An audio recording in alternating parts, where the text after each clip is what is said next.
알고 시작하겠습니다. 그래서 지금 요 첫 번째 화면에 그 이미지가 있는데, 요거는 참고로 좀 그 챗GPT 4o 옴니를 버전을 갖고서 만든 건데, 만드는데 얼마 안 걸렸습니다. 한 2, 3분 정도 이렇게 왔다 갔다 하다가 나와서 이제 AI 시대 인간의 미래를 갖다 이미지를 만들었는데, 그러니까 이 정도가 요즘에 굉장히 간단하게 되는 그런 이제 시대라고 생각하시면 될 것 같고요. 아까 이제 양력 해주셨는데, 다른 것보다도 제가 조금 특이한 거는 전산학, 컴퓨터공학을 제가 전공하고 연구를 해왔지만, 미국 시라큐스 대학에서 교수 생활할 때는 상당히 융합적인 그런 학부에서 컴퓨터하고 상관없는 다른 분야에 계신 분들하고, 예를 들면 언론이라든지 뭐 경영이라든지 그런 융합 연구를 많이 좀 해왔다는 거 하나 하고요. 그러다 보니까 그 연구 관련 주요 보직 첫 번째 라인에 카이스트 디지털 인문사회학센터 초대 센터장 했다는 거 뭐냐면은, 현재 그 총장님하고 저희가 그 포드에 맞아갖고 디지털 기술을 이제 인문사회과학 쪽하고 어떻게 연결시키냐, 해서 연구를 어떻게 하느냐, 또 문과 쪽의 출신들의 학생들한테 어떻게 좀 도움을 줄 수 있나, 이제 이런 연구를 좀 했다는 거를 말씀을 드리고요. 그러다 보니까 제가 이제 요 에이지아 시대 인간의 미래라는 대중서적을 쓰게 됐습니다. 그래서 제가 컴퓨터공학 쪽에서 연구를 해왔지만, 제 나름대로 굉장히 뭐 친절하게 그 소개는 하고 있습니다, AI에 대해서. 근데 사실 책의 뭐 한 80% 전부 다 어떻게 보면은 융합적인 얘기입니다. 그 사회과학 얘기도 있고 민문 쪽 얘기도 있고, 그래서 그런 면에서 좀 포괄적으로 제가 이제 AI 시대가 어떻게 될지를 갖다가 좀 조망을 해보는, 데이터에 기반해서 조망을 해보는 그런 기회를 가졌고요. 그러다 보니까 제가 이런 강의를 또 하게 됐습니다. 일단은 이제 뭐 AI에 대해서 많이 아실 텐데, 그냥 간단히 짚고 넘어가면은, 아마 우리가 국민들이 알고 있는 AI는 알파고가 제일 아마 뚜렷할 것 같고요. 그래서 그때 이제 이세돌 구단을 이기는 그런 AI가 나왔다고 해서 굉장히 놀랐는데, 이제 그룹 속 들어갔죠. 왜냐하면 이제 바둑이라는 거는 모든 사람의 관심사가 아니기 때문에. 그러다가 한참 여러 가지 AI가 개발이 되고 했는데, 이제 대중들은 거의 모르고 있고요. 그러다가 2022년 11월 30일 날 이제 챗GPT가 발표가 됐죠. 출시가 됐죠. 그래서 그때부터 이제 AI라는 것이 우리 그 사회에 천천히 이제 들어오기 시작했다고 보시면 되고요. 그래서 다들 뭐 써보신 분이 대부분이겠지만, 제가 그냥 간단하게 좀 이렇게 이 정도는 한다라는 걸 좀 말씀드리고 싶은데, 이거는 제가 직접 이제 한 1년 전에 쓴 사례를 제가 캡처해 놓은 건데요.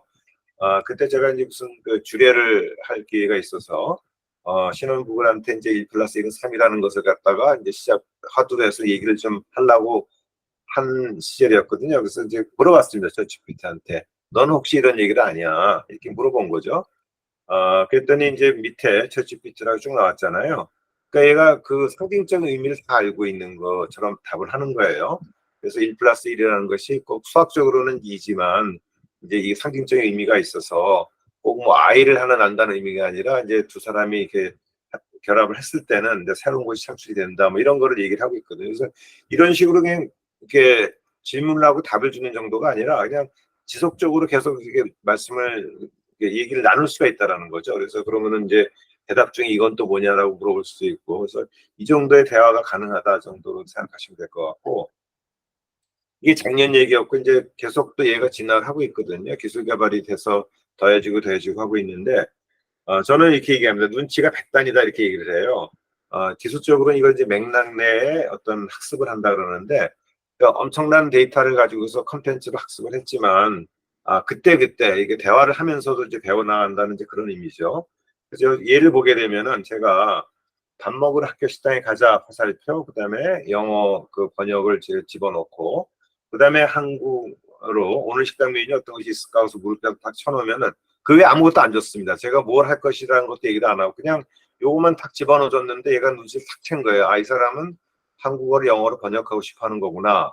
그러니까 오늘 식당 메뉴 어떤 거 있을까 딱 물음표했을 때는, 거기에 관한 그 영어 번역을 갖다가 이렇게 딱 밑에 보시는 것 같이 이렇게 딱 주는 거예요. 이렇게 이제 이런 식으로 뭐 엄청나게 많은 걸 배워서 아주 유식하게 하는 그런 부분도 있지만은, 그때그때 그 상황에 따라서 인식을 하는 그런 능력도 있다 이렇게 좀 보시면 될 것 같고요. 그래서 지금 뭐 AI를 소개하는 부분은 진짜 뭐 몇 시간 갖고 잘 안 될 수도 있고 한 10분 후를 요약해서 할 수도 있는데 그냥 챗GPT가 이 정도라는 것만 그냥 감을 잡으시고 그래서 이 정도 어떤 인텔렉츄얼한 레벨에서도 얘기가 되는 애가 이제 나타났다 이 정도 생각하시면 될 것 같고요. 그래서 반응은 엄청 뜨거웠습니다. 뭐 다들 아시는 내용일 것 같긴 한데 처음에는 이제 뭐 이게 대단한 애가 나왔다 이런 얘기가 나오고 계속 나왔죠. 제가 이걸 지금 슬라이드 쇼를 하게 되면 하나씩 하나씩 이렇게 넘기면서 하는데 지금은 이게 PDF라 그냥 다 전부 다 이렇게 붙어 있네요. 그래서 놀랍다는 반응이 있었고 그 다음에 오른쪽에 보시면은 이제 기업에서는 이거 큰일 났다 이렇게 된 거예요. 왜냐하면은 직원들이 이걸 너무나 잘 사용하고 있고 뭐 한 2달 걸려서 쓸 제안서 이런 것을 갖다가 그냥 뭐 하루 만에 써버리고 막 이렇게 하니까 뭐 직원들 입장에서는 막 너무너무 좋은 거죠. 그래서 너도 나도 막 쓰고 그러니까 대기업에서는 야단이 난 거예요. 왜냐하면은 이걸 쓰면서 그 대기업이 가지고 있던 그런 기밀이 될 수 있는 정보들이 전부 다 얘한테 들어가는 거거든요. 걔한테 뭐 부탁을 하고 그러다 보니까. 그래서 이제 그런 대기업에서는 일반적으로 이제 그만 써라, 쓰면 안 된다라 금지령을 내리죠. 그러면서 이제 그런 불만이 생길 거잖아요. 그러니까 조금만 기다려라. 그러면 우리가 자체적으로 AI를 만들어서 줄 테니까 그걸 써라. 이제 이런 식으로 진행이 되고 잘 안 보입니다만 두 번째 이제 뉴욕 타임스의 거기서는 어 이제 어떤 인터뷰 기사가 나왔는데 그 유명한 언어학자 인터뷰 기사가 나왔는데 이 사람은 또 굉장히 폄하하기도 그래서 상당히 여러 가지 반응이 나왔습니다. 그리고 최근에는 이제 뭐 AGI 시대라는 용어 자체가 새롭긴 하지만 그게 뭐 제가 쓴 책 제목에도 나오지만은 언론에서도 이제는 AGI 시대라는 말을 이미 쓰기 시작했습니다. 그래서 과연 이제 AGI 시대가 뭐냐 이거 나중에 말씀드릴 건데요. 핵심 이제 AI 투자들은 뭐 여러분들 들어보신 이제 엔비디아 오른쪽에 가운데 다 아시잖아요. 그래서 엔비디아 같은 경우는 왜 핵심 투자냐면은 AI가 이제 컴퓨팅을 해야 되는데 엄청난 컴퓨팅 파워가 필요한데 그거에 하드웨어를 제공하기 때문에 이제 유명한 거고요. 사실상 AI가 가진 파워라는 거는 이제 소프트웨어에서 나오는 건데 왼쪽에 보시면은 아시겠지만은 오픈 AI라는 데서 챗GPT 이제 출시를 했잖아요. 그래서 마이크로소프트하고 붙어서 지금 서비스를 하고 있고 그 밑에는 이제 구글은 이제 제미나이라는 걸 만들어서 또 좀 대적을 하고 있고 또 뭐 클라우드라는 회사에서도 또 굉장히 새로운 아주 더 잘하는 그런 또 버전을 만들어내기도 하고 뭐 계속 나옵니다. 그리고 오른쪽 가운데에는 이제 퍼플렉시티가 요즘 나와서 지금 미리 나온 대기업들 IT 기업보다도 더 잘하는 그런 것도 만들어내기도 해서 굉장히 다이내믹하게 지금 움직이는 이제 그런 세상이다라고 보시면 될 것 같고 그 위에는 이제 하이퍼 클로백스 가운데요. 그거는 이제 우리나라 네이버에서 작년에 출시를 한 그런 AI라고 보시면 되고 엑사원은 최근에 나온 LG 버전이고 미스트랄은 또 유럽에서 나와 그래서 이제 전체적으로 보게 되면 소프트웨어는 이제 미국에서 거의 주도를 하고 있고요. 유럽은 뭐 존재감이 좀 없는 편이고, 우리나라는 지금 뭐 3등 한다, 7등 한다 뭐 이런 얘기는 있는데, 나름대로 잘 이제 뭐 버틴다고 할까요? 아니면 잘 따라간다고 할까요? 그래서 앞으로 이제 리딩을 하길 원하고 있고요. 오른쪽에 갤럭시 S24 언디바이스 AI라는 건 뭐냐면 AI는 일반적으로 우리가 이제 네트워크를 통해서 큰 서버를 통해서 서버하고 통신을 하면서 이제 거기서 대화를 하고 하는 건데 그렇게 하는 것보다는 이제 디바이스에다가 우리가 들고 다니는 이제 휴대폰 같은 데다가 AI를 완전 탑재를 해갖고 네트워크 상관없이 바로바로 이제 쓸 수 있는 이제 그런 거를 또 꿈꾸고 있습니다. 그래서 그런 거는 하드웨어를 하는 회사들이 또 같이 이제 협력을 하고 있고 그래서 현재 이런 세상이다라고만 이제 알고 계시면 좋을 것 같고 자, 그래서 제가 이제 AGI 시대가 온다라고 이제 책 제목 썼는데, 이제 뒤에도 나와 있는데, 그게 무슨 얘기인가 좀 말씀드려 보겠습니다. 그래서 아주 간략하게 이제 AI 역사를 좀 보시면 좋을 것 같은데요. 이제 1950년대 이제 AI라는 게 출현했다고 보시면 돼요. 그때 그냥 아주 간단한 프로그래밍인데, 뭔가 지능을 가진 프로그램 같다 해서 AI가 나왔죠. 그래서, 가운데 보시면, 여기 지금 삼각형이 있는데, 빨간 점이, 거기가 지금 챗GPT가 출현을 한 그 시기라고 보면 됩니다. 전체적으로 보시게 되면은 세 부분 나눠져 있죠. 그래서 이제 맨 왼쪽에는 좁은 AI라고 있고, 가운데는 범용 AI, 그다음 오른쪽은 이제 초지능 AI. 이제 연대표를 보게 되면 이제 2022년 챗GPT가 나왔을 때부터 저는 이제 범용 AI가 이제 시작이 됐다라고 얘기를 하는 겁니다. 범용 AI가 왔다가 아니라 이제 그런 시대가 열리고 있다 이렇게 보시면 될 것 같고요. 자, 그럼 도대체 범용 AI하고 좁은 AI는 뭐냐? 아까 알파고 말씀을 드렸는데, 좁은 AI라는 어떤 특정 분야에서 아주 엄청난 지능을 가지고서 인간을 능가하는 그런 이걸 갖다가 우리 좁은 AI라고 얘기를 하고요. 그게 뭐 바둑일 수도 있고 무슨 뭐 재료 분야일 수도 있고 그런데 특정 분야를 얘기합니다. 근데 챗GPT가 나오면서 이게 굉장히 일반화가 돼버렸어요. 그래서 거의 모든 사람들이 지금 쓰고 있는 것처럼 이제 범용으로 돼가고 있는 거죠. 근데 이제 왜 그럼 AGI라는 말을 따로 썼느냐? 챗GPT하고 이제 구별하게. 그건 뭐냐면은 범용 AI 시대가 되면 그럼 거의 인간이 핸들링하는 거의 모든 면에서 AI가 인간 수준 내지는 인간을 능가한다. 이렇게 되는 겁니다. 그렇기 때문에 이제 우리가 범용 AI라고 하고 그게 언제 완성이 될지는 아직 모르고요. 근데 이제 미국 국무성에서 나온 리포트 같은 거 보게 되면 한 4년 정도 후면은 그런 시대가 온다 이렇게 돼 있거든요. 그러니까 머지않아 온다 이렇게 생각하시면 될 거 아닙니다. 꼭 4년이 아니라 그렇게 보시면 될 것 같고 그래서 그게 쭉 가다가 이제 초지능 AI라는 것이 되는데 이때는 뭐냐면은 AI가 AI를 만들어냅니다. 그러니까 이제 인간이 좀 컨트롤하기가 어려운 상황이 되는 거죠. 그때 그게 언제일까라는 거는 이제 아무도 모르는데 저는 그냥 이 특이점이 온다라는 요 시점이 언제인지 모르는 건데 저는 어떻게 생각하냐면은 지금 일단은 그거는 너무 생각하지 말자입니다. 그래서 아직까지 범용 AI가 오지도 않았고 범용 AI가 와서도 한동안은 이게 진행이 될 텐데 그 시대에 대한 준비하는 것만 해도 벅차다 그런 느낌이 오는 거죠. 그래서 오른쪽에 초지능 AI는 그냥 현재로서는 그냥 공상과학 소설에 나오는 정도 수준을 생각해도 큰 문제는 없을 거다 이렇게 생각하고 있습니다. 자, 그래서 그러면은 이제 상당히 추상적으로 이제 AI가 이렇다라고 이제 구분을 해드렸는데 어, 꽤 오래 전에, 그러니까 현재 AI가 나오기 전에 한 18년 전에 이제 그 MIT의 한스 모라비라는 사람이 그 인간 능력 지형도라는 거를 그렸어요. 이 그림 이제 보시는 건데 보시게 되면 이제 그 해수면이 보이고 그다음에 산이 보이고 그러지 않습니까? 그러면은 이제 해수면 밑에 있는 인간의 타스크는 전부 다 AI에서 일단 정복이 됐다라고 보는 거고 육지에 나타난 건 아직까지는 정복이 안 된 거죠. 그래서 그때 당시에는 그림을 이렇게 그렸습니다. 근데 제가 이거를 조금 수정을 해서 가운데 보시면 이제 바둑이 나오는데, 이거 바둑은 이미 해수면 밑으로 떨어진 거죠. 그래서 바둑은 이미 이제 AI에서 뭐 점령이 됐다라고 이제 보시면 되는 것 같고, 뭐 퀴즈를 한다든지 체스게임 이런 건 전부 다 이미 이제 수면 내가 이제 오래가 됐고요.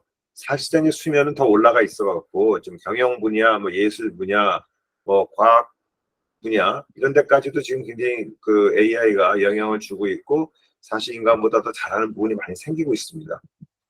그래서 지금 그 현재 이 그림은 이제 해수면이 훨씬 더 올라가 있는 걸로 이제 바꿔야 되는 거죠.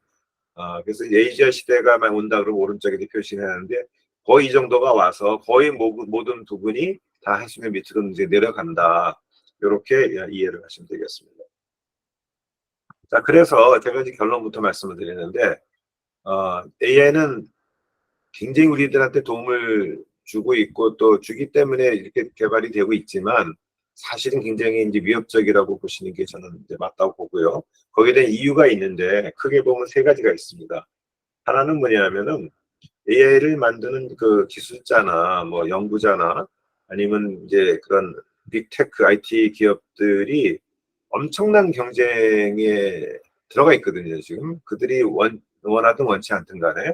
그렇기 때문에 기술은 계속 발전이 되는데 기술 발전이라는 게 뭐냐면 AI는 이제 지능을 가진 거잖아요. 그러니까 AI한테 자꾸 이런 자율성을 줍니다. 그러니까 모든 걸 자동화시키려고 하다 보니까 얘한테 자율성을 많이 줘야 되는 거예요. 그래서 뭐 자율주행 자동차 제가 사진을 이제 찍어놨는데 뭐 그런 것도 그렇지만은 모든 면에서 하여간 자율성을 주게 돼 있습니다. 그러다 보니까 인간이 거꾸로 이제 컨트롤할 수 있는 부분이 자꾸 줄어드는 거죠. 그래서 그런 면에서 이제 위협적이다고 보실 수 있고, 가운데는 이것도 지금 생성형 AI라는 걸 통해서 어, 누군가 만들어낸 이제 이미지죠. 이미지인데 굉장히 환상적이잖아요. 이렇게 딱 보면은 한 번도 생각해보지 않았던 이런 그림들이 만들어지는 겁니다.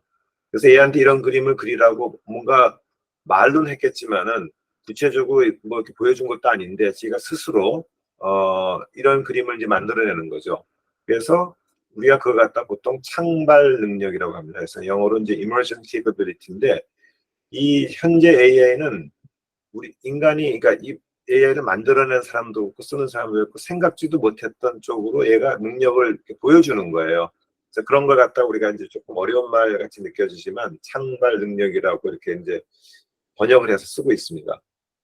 근데 그 이유가 이제 있는데, 그거를 이제 제대로 말씀드리려면은 AI, 지금 현재 우리 생성형 AI 챗GPT의 이제 구조를 조금 보여드리고 이렇게 해야 되는데, 아주 그냥 추상적으로 말씀을 드리면은 여태까지 이게 챗GPT 현재 저희 쓰고 있는 게 4.0 이렇게 얘기하잖아요, 버전이. 근데 2.0이 나왔을 때, 3.0이 나왔을 때, 근데 그 단계마다 이제 이 기술의 능력이 증가를 하고 있는데, 그 증가라는 것이 한마디로 얘기하면 이겁니다. 집으로 얘기하면은 GPT-2인 경우에는 집이 뭐 12층짜리 집이었는데 3로 올라가면서 그게 뭐 40몇 층 올라가고, 현재는 96층짜리 집이 되어버렸습니다. 그러니까 그 빌딩의 크기가 커지면서 할 수 있는 능력이 점점 커지는데, 능력이라는 것이 여러 가지가 있지만 추상화 능력이 커져서 이제 생각을, 그러니까 뭐 우리가 추상화라고 얘기하게 되면은, 우리 예를 들어서 이제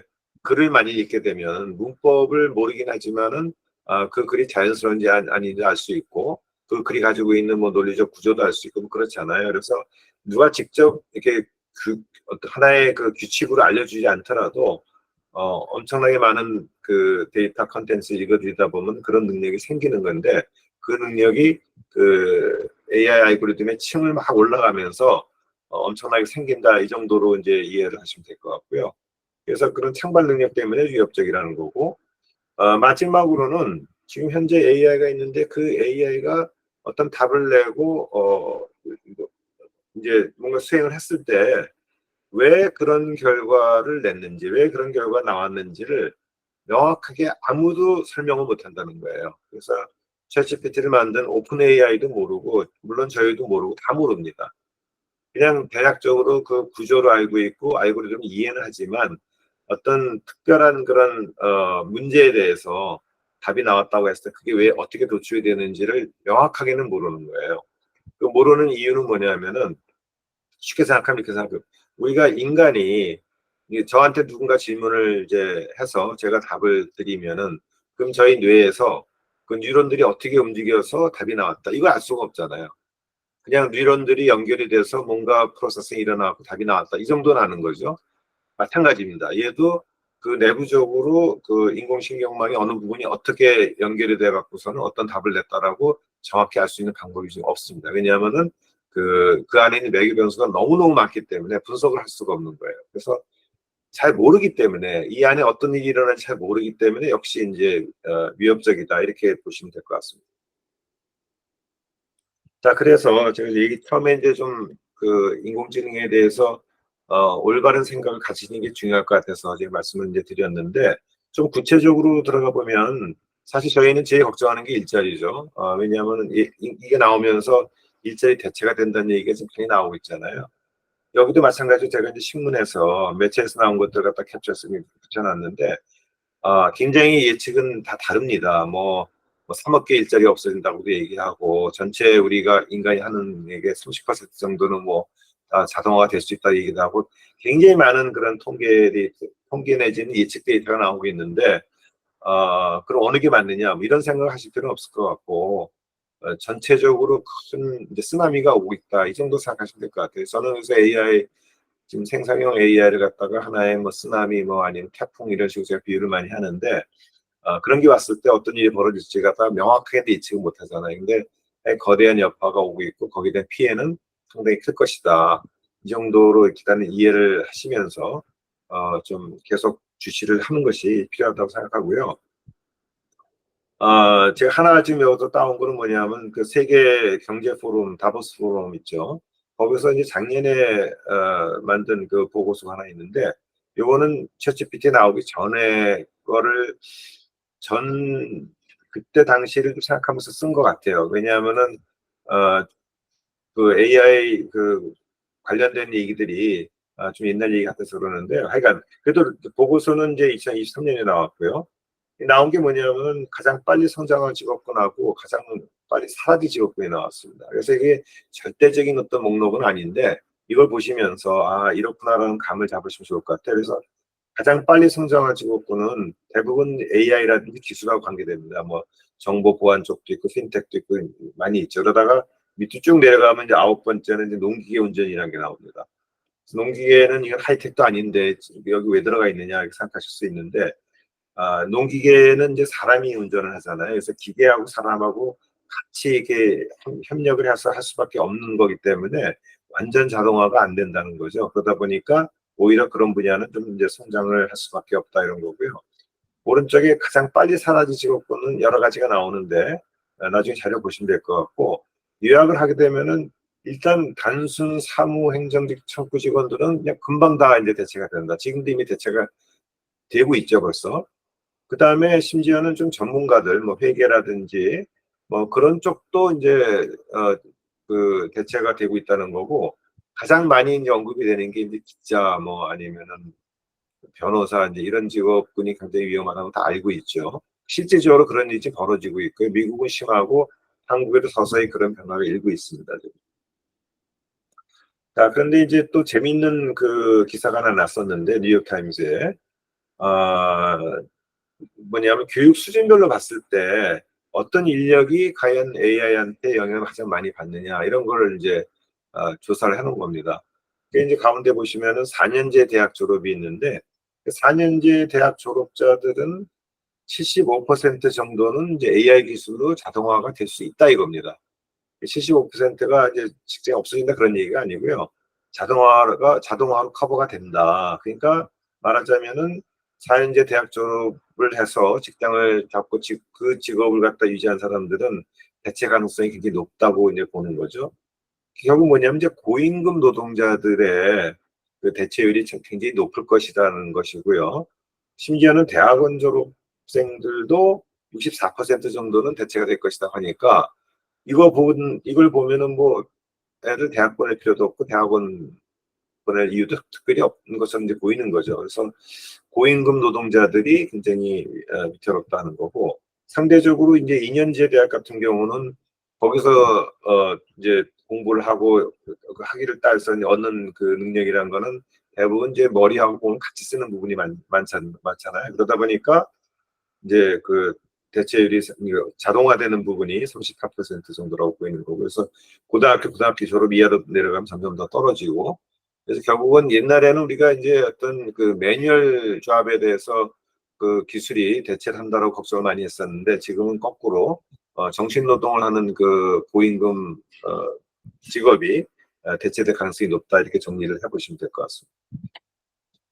그래서 이제 정신노동의 자동화가 결국을 통해서 전문직이 대체 가능성이 높다는 것이 가장 큰 이제 메시지고요. 그래서 오른쪽에는 이제 변호사, 기자, 번역가, 작가, 교사 이런 직군이 나오고 있고, 또 그렇지만은 그럼 뭐 AI를 왜 개발하냐? 사실은 이제 시너지가 많이 나죠. 그래서 이제 시너지가 높은 분야도 있는데, 그래도 이제 기계적인 부분은 결과적으로는 AI한테 맡길 수밖에 없는 상황이다. 그래서 심지어는 창작 부분도 뭐 웹툰을 그린다 그러면은 훨씬 자동화가 많이 되는데, 그러다 보니까 옛날처럼 이렇게 밑그림 그리고 이런 사람들은 이제 필요가 없어지는 거죠.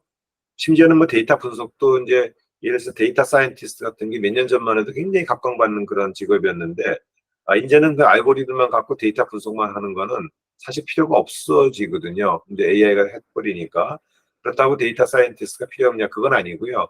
이제 각 도메인별로 이제 그런 전문가가 데이터 분석할 수 있는 그런 능력은 굉장히 중요하다고 보고 있습니다.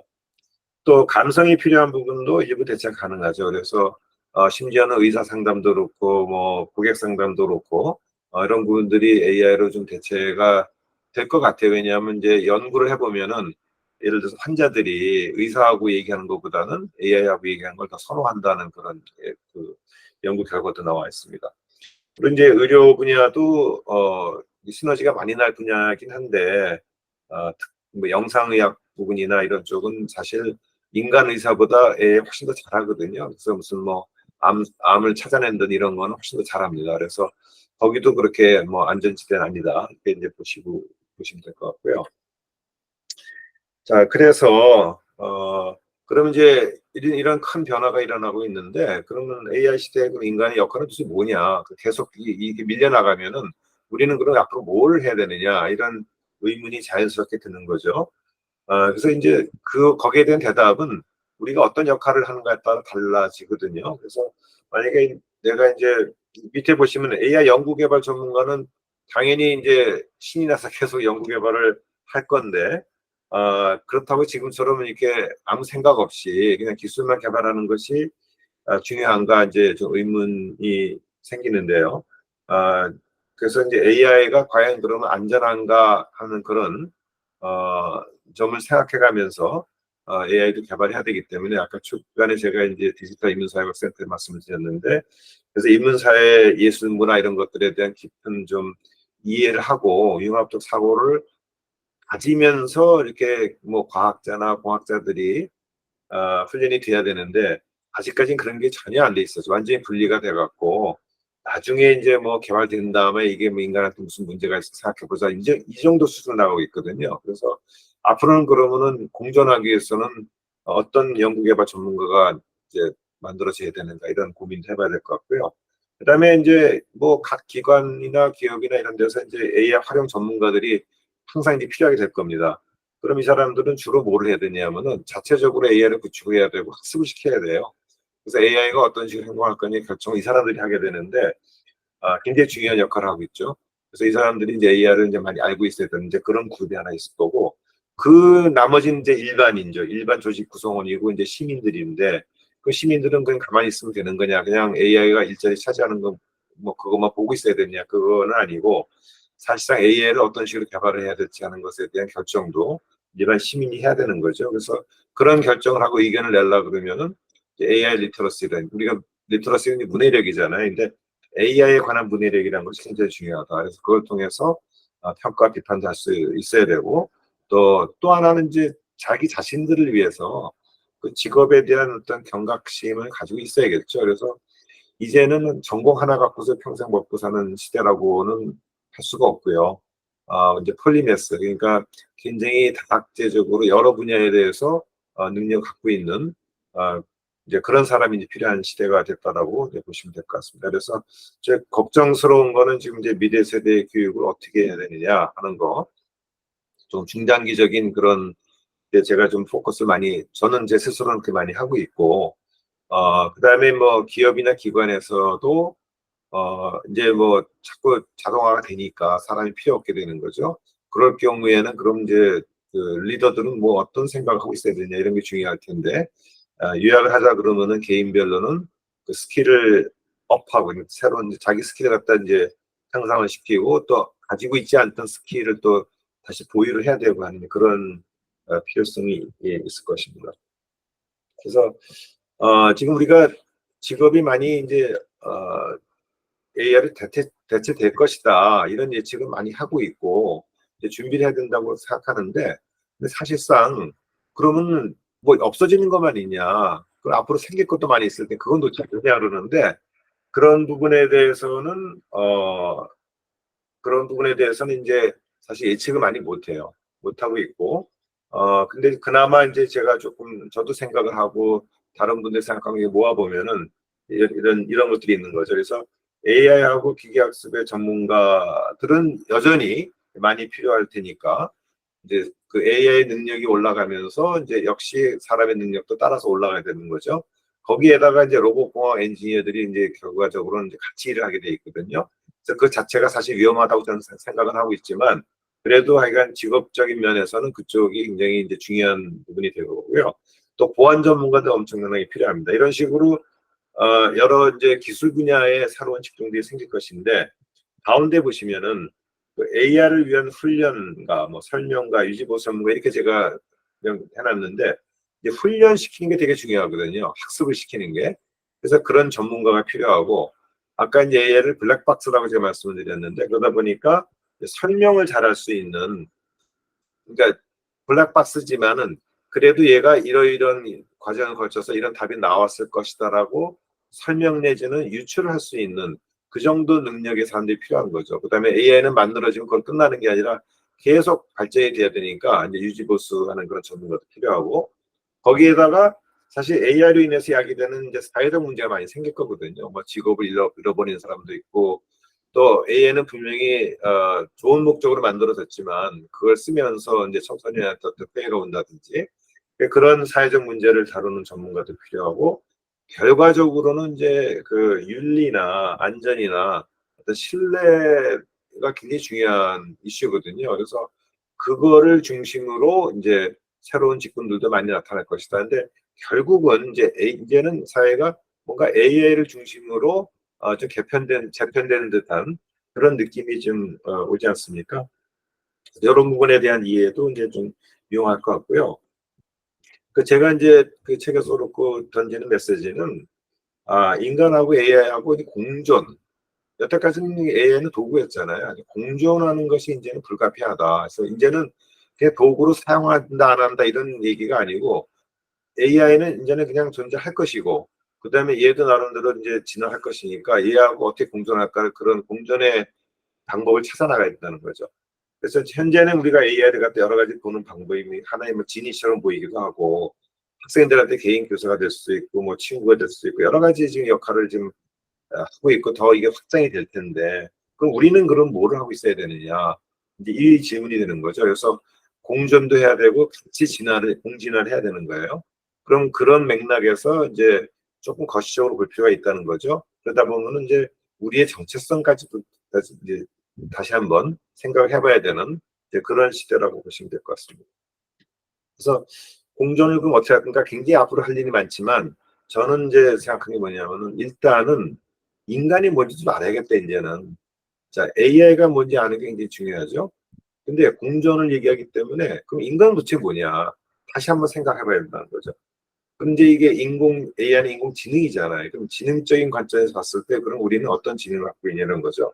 보통 우리는 이제 IQ 얘기를 많이 했는데, 교육도 다 IQ 위주로 나갔고, 그러다 보니까 지능은 굉장히 다양한데, 다중지능 이론이라고 나오잖아요. 지능은 엄청나게 다양한데, 사실상 보면은 이제 위에 언어지능이나 뭐 논리수학지능, 그 정도의 초점을 맞추고서 교육을 시켜왔고, 또 그 능력에 따라서 그 사람의 뭐 연봉도 결정이 되고 하면 이렇게 됐을 거예요.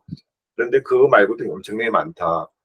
왜 다른 지능을 지금 봐야 되느냐 하면은, 언어나 논리 수학 지능, 즉 우리가 그동안의 교육 시스템에서 강조를 하고 있던 이런 것들은 AI가 이제는 너무 잘하는 거예요. 앞으로 더 잘할 것이고. 그러니까 인간이 대적이 안 됩니다, 이제는. 그래서 그런 걸 갖고서 막 지금 도토리 키재기 해봤자 아무런 실효성이 없다라는 거죠. 그래서 이제는 눈을 다른 데로 돌려서 인간이 가지고 있는 다른 지능을 이제 찾아봐야 된다. 이제 이런 내용입니다. 그래서 지능이 여러 가지 이제 문제가 나오는데, 시간이 없어서 제가 지금 그냥 말씀을 다 못 드리고요. 또 하나의 이슈는 뭐냐면은, 그럼 지능 말고 인간이 가지고 있는 능력은 뭐냐? 근데 그런 능력을 갖다가 AI는 가질 수 있을 것인가라는 거죠. 그래서 큰 차이는 뭐냐면, 우리 이제 생물적인 이제 몸을 갖고 있는 존재고, AI는 디지털이잖아요. 그래서 그 사이에 이제 거기 갭이 있는데, 가장 제가 뭐 핵심이란 건 뭐냐면은, 그 어떤 생물체가 가지고 있는 것은 이제 느낌이라는 게 있습니다. 느낌. 특히 이제 고등동물일수록 느낌을 가지고 있는데, 느낌도 있고 감정도 있고 그런 거죠. 거기서부터 이제 인지 능력이 생기게 되고, 지금 이 표를 보시게 되면은 이제 오른쪽에서 왼쪽으로 가면 색깔도 짙어지고, 그다음에 그 생물을 하고 디지털 사이에서 이게 위치가 정해져 있는데, 자아의식 같은 건 생물적으로 가 있잖아요. 그건 이제 AI가 가지기 어렵다는 얘기입니다. 그래서 느낌으로 시작해서 이제 욕망도 생기고, 호기심, 의도 이런 게 생기고, 자아의식 생기고 그러는데, 그쪽 부분은 아직까지 AI가 터치할 수 없는 부분이에요. 근데 모르죠.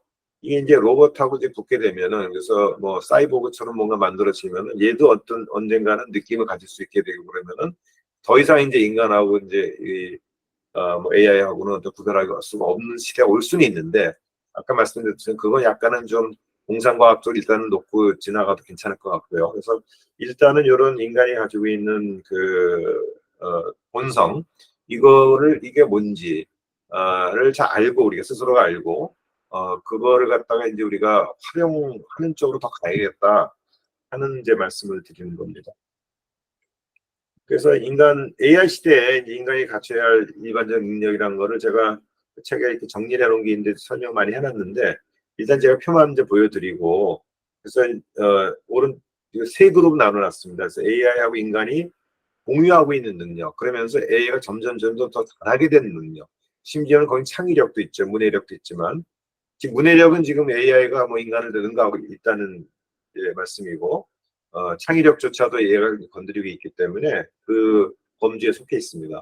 그다음에 두 번째 범주는 이제 AI 시대이기 때문에 특별히 우리가 이제 주목을 해야 될 그런 능력이죠. 그래서 AI가 뭔지, 거기에 리터러시, 그다음에 기술이 막 이렇게 빨리 변하고 있는데 거기는 적응력 같은 것도 길러야 되고, 또 AI라는 것은 항상 진실만 얘기하지는 않거든요. 그래서 어떤 그 AI하고의 그 상호작용에서 가치라든지 진위를 판단할 수 있는 그런 능력을 우리가 스스로 갖춰야 된다, 이런 게 있고, 그다음에 세 번째는 이제 아직까지는 AI가 침범할 어려운 영역이 있습니다.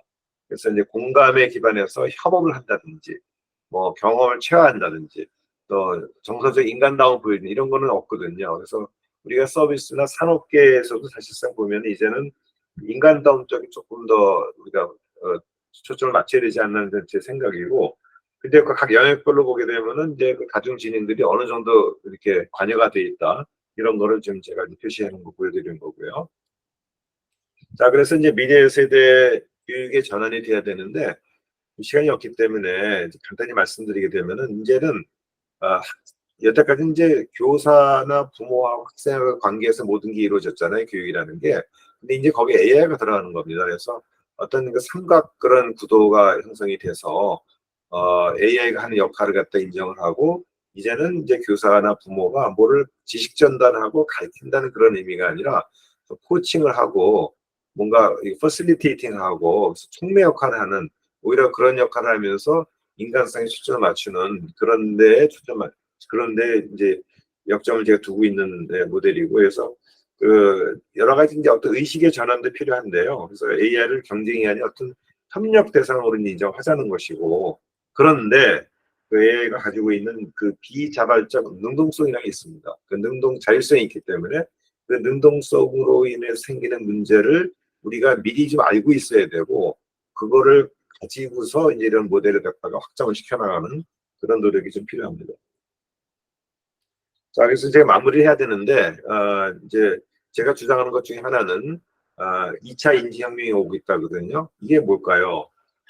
이제 1차 인지혁명은 이제 하라리가 쓴 그 사피엔스 책에 잘 나와 있습니다. 굉장히 아주 유용한 책인데, 그러니까 7만 년 전에 인지혁명이 시작됐다 그러잖아요. 그래서 저는 이제 우리 세월이 흘렀는데 현재의 챗GPT가 나온 이 시대에 결과적으로 2차 인지혁명이 시작이 되고 있다라고 제가 주장을 하는 거 있는 건데, 그런 근거가 이제 책에 이제 많이 설명이 되어 있습니다.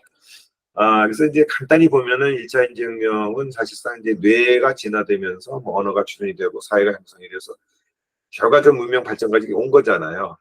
그렇게 돼서 이제 왔는데, 이제 조금 정리해 보시면은 그 어떤 사상하고 그다음에 인간이 만들어낸 도구의 여러 가지 종류가 있죠. 미디어 소통 분야도 있고 시야확장 분야도 있고 시공학, 여러 가지 도구가 이렇게 중간중간에 이제 개발이 되어 있는데, 그런 거하고 사상하고 굉장히 밀접한 관계가 있어 왔죠. 그래서 그거는 역사에 나타나는 건데, 현재 우리가 디지털 문명이고 그다음에 4차 산업혁명 시대인데 생성형 AI가 나왔잖아요. 그래갖고서는 지금 새로운 그 어떤 인지혁명이 지금 태동하고 있다라고 제가 이제 말씀을 드리는 거고요. 인지혁명이 이제 도래한다 그러면은 그게 무슨 얘기냐, 이제 이것도 제가 간단히 말씀드린 건데, 큰 차이인 겁니다. 여태까지 도구가 있어왔고 앞으로 도구가 만들어질 건데 다 인간을 도와주기 위해서였거든요. 어떤 물리적인 한계를 도와주려고 했던 게 옛날의 전통적인 도구였습니다. 그래서 도구 자체가 수동적인 거예요. 뭐 망치, 휴대폰 뭐든지 인간이 건드리지 않으면은 사실 아무것도 안 일어나고 그냥 인간이 쓰고자 하는 목적으로만 쓰입니다. 근데 지금은 이 생성형 AI 같은 거는 이제 능동적인 도구거든요. 얘가 능동성이 있고 자발적으로 할 수 있는 것들이 있어요. 그러다 보니까 이제 인간한테 영향을 주는 것이 훨씬 더 많아지고, 그 더군다나 이 AI는 진화를 하거든요. 그래서 결국은 우리가 이제 얘한테 의사결정을 많이 맡기고 하다 보면 그런 우리의 어떤 사고하는 방식이 이제 바뀌게 되는 거예요. 그래서 개인한테 영향을 미칠 수 있는 그런 이제 도구가 생겼다라고 보는 거고, 근데 이 도구의 출현 사실 어떻게 보면 굉장히 필연적인 겁니다. 왜냐하면은 지식이나 정보가 폭발했잖아요. 그죠? 근데 인간은 태어나서 죽을 때까지 할 수 있는 게 한계가 있습니다. 그래서 인간 전체를 놓고 보면 이제 문명이 되고, 근데 문명은 커지고 하는데 인간의 능력은 그대로입니다. 그러다 보니까 그 갭을 메꿔줘야 되는 그런 AI가 나올 수밖에 없다라는 거죠. 그래서 결국은 지식이 자동화가 될 수밖에, 정신 노동이 자동화가 될 수밖에 없다는 이제 그런 거고요. 그래서 이제 생성형 AI가 오게 되면 우리 어떤 사회 방식도 변하고, 소통 방식도 변하고, 행동 양식이 변하고, 사회 구조도 변하고, 두뇌 구조들은 이 전체 흐름이 잘 보시면은 1차 인지혁명이 일어나갖고서는 현재까지 저희가 온 과정하고 상당히 비슷합니다. 여태까지 이제 진화에 의해서 어떤 사회 구조 변화나 문명 발전에서 천천히 왔는데, 지금은 그것이 굉장히 급히 갑자기 올 수밖에 없다는 거죠. 그래서 그런 부분을 이제 저희가 좀 주목해야 될 것 같고요. 그러다 보니까 이제 뭐 여기 오늘 계신 분들이 전부 다 사회에서 큰일 하시는 이제 리더라고 생각이 되는데, 일단은 그러면 뭐 제가 좀 뭐 그냥 자세히 이렇게 얘기했는데, 저희가 좀 그 리더로서 어떤 마음가짐을 가져야 될까를 좀 한번 정리해 본 겁니다. 그래서 지피지기 백전불타라고 얘기하는데, 지피는 AI고요. 그래서 AI 리터러시를 함양해야 되고, 기술 변화 적응력이 굉장히 빨라야 됩니다. 이제는 이게 워낙 빠르기 때문에 그거 하고, 그다음에 인간의 한계와 경쟁력도 이해를 해야 되겠고, 지피지기가 굉장히 중요한 것 같고요. 그러면서 이제 이게 AI이기 때문에 AI를 좀 통제를 할 수 있는 그런 게 나와야 되는데, 이게 기술 발전을 막을 방법은 없습니다. 그거는 불가능해요. AI 같은 거는 완전히 분산해서 이게 개발이 되고 있기 때문에 핵이나 이런 거하고도 다릅니다. 그래서 신뢰하고 할 수 있고 안전하고 윤리적인 AI를 만들어낸다는 것은 굉장히 중요한 우리의 어, 어떤 미션일 수 있고요. 근데 또 한편으로는 사회 구조나 객체가 점진적으로 끼고 있거든요. 그래서 그런 부분을 갖다가 우리가 인지를 하고 있어야겠다는 거고, 마지막 슬라이드인데, 지금 이제 뭐 세상이 변하고 있다는 것은 고대 그리스 때부터 시작해서 현대 경영학의 뭐 그룹까지 전부 다 인정을 하고 있는데, 뭐 그거를 제가 새롭게 말씀드린 건 아니고, 오른쪽 그래프를 보시면 이게 뭐냐면은 기계학습, 머신러닝하고 AI의 그 논문의 수의 그 추이를 보여주는 그 이제 그래프인데, 그게 2023년 그 네이처지에 이게 발표가 됐어요. 그래서 실제 데이터는 2022년까지 이제 표현이 돼 있는데, 중요한 거는 이 논문 수라는 것이 결과적으로는 기술의 어떤 그 발전을 얘기하는 거잖아요. 그래서 그 기술 발전의 속도가 이 지수적으로 이제 변하고 있다는 거. 처음엔 천천히 가다가 갑자기 확 올라가기 시작하잖아요. 그래서 이걸 그대로 이렇게 저기 보면은, 제가 계산해 보니까 2022년도에는 하루에 AI하고 기계학습적인 논문이 하루에 100편 정도 나와요. 하루에. 1년이 아니고 한 달이 아니고 하루에 100편이 나왔더라고요. 그래서 그거 갖다 그대로 우리가 외삽을 해버리면은 2023년, 24년이면 이게 한 3, 400편은 나올 것 같아요. 하루에 나온 논문이 그 정도라는 것은 뭐냐면, 그걸 감당하기도 어렵지만 사실상 기술 개발이 이 정도로 빠르게 이제 되고 있다라는 거를 저희가 알아야 된다는 거죠. 그 세상이 이만큼 이제 AI를 중심으로 재편되는 세상은 이렇게 빠르게 변하고 있다라는 것을 좀 인지를 해주시면 좋을 것 같고, 이렇게 일단은 제 강의를 마치겠습니다.